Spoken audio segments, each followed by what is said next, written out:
In this video, we're going to go through the depreciation problem from the Section 2.5 activity.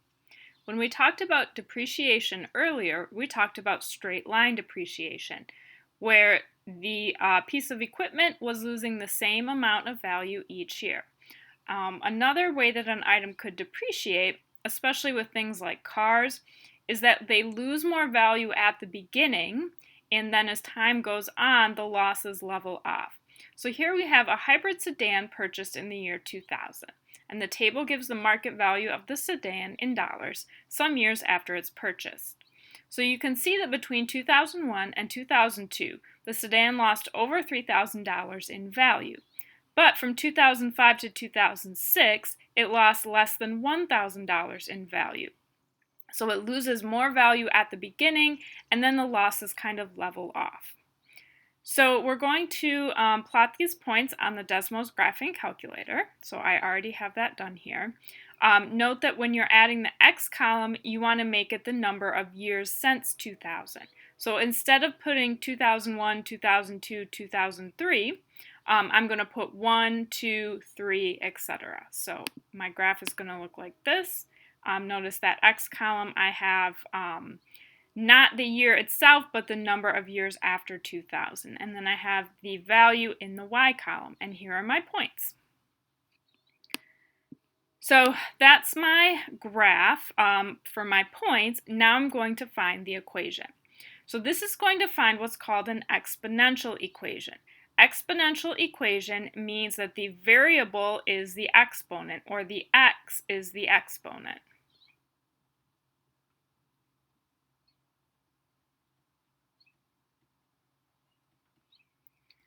So my regression equation is y1. I use that approximately symbol ab to the x1 power, and that puts the x in the exponent. So I'm going to enter that equation in line 2 in my calculator. Remember to use the approximately sign instead of the equal sign. And I can also access the powers by clicking on the keypad. So here is my regression. Move this over so you can see it a little better. Here's my regression equation, and the graph is here. So I have my values for A and B. So I'm going to write my equation by plugging those in. So it's going to be y equals, my A value is 15,111.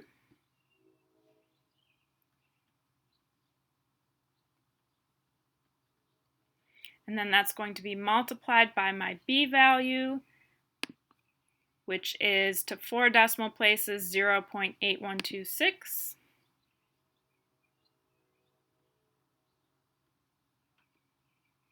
And then that's raised to the x power. I could also write it this way.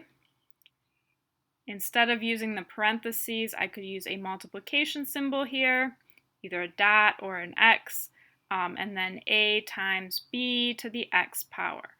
What I cannot do is I cannot multiply 15,111 times 0.8126 and put that to the x power. You have to maintain order of operations.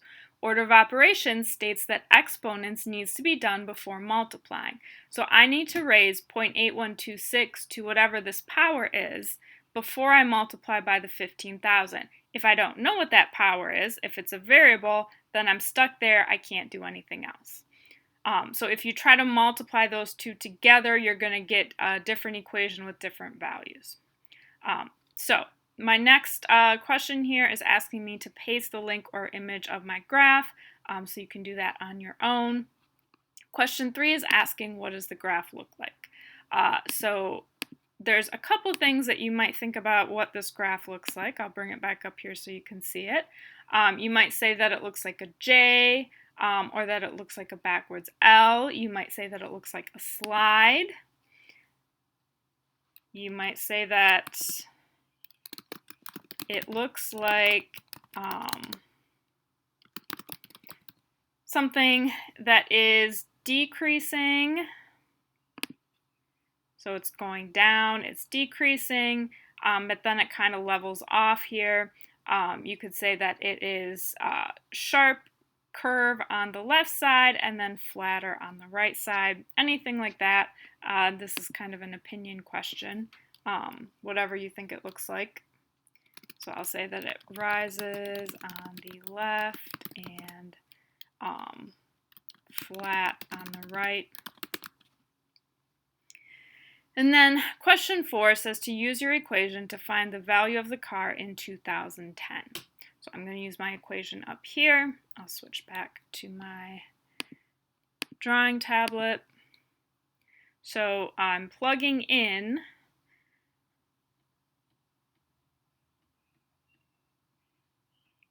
I'm not plugging in 2010 though, I'm plugging in how many years it is after 2000 because that's what my x is. X is number of years since 2000. So I'm going to plug in 10 for x.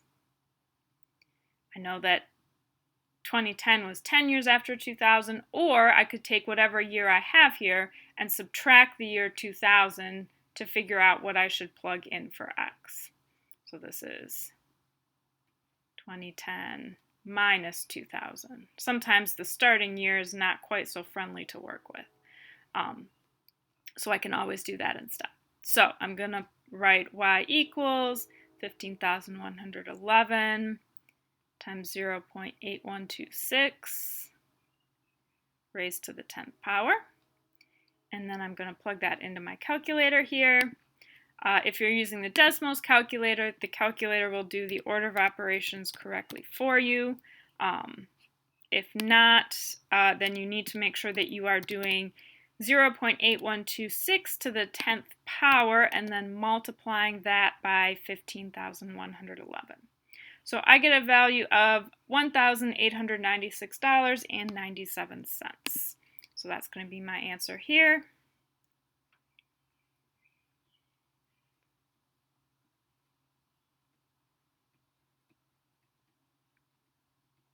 I can see that in 2010, that's going to be the value of the car.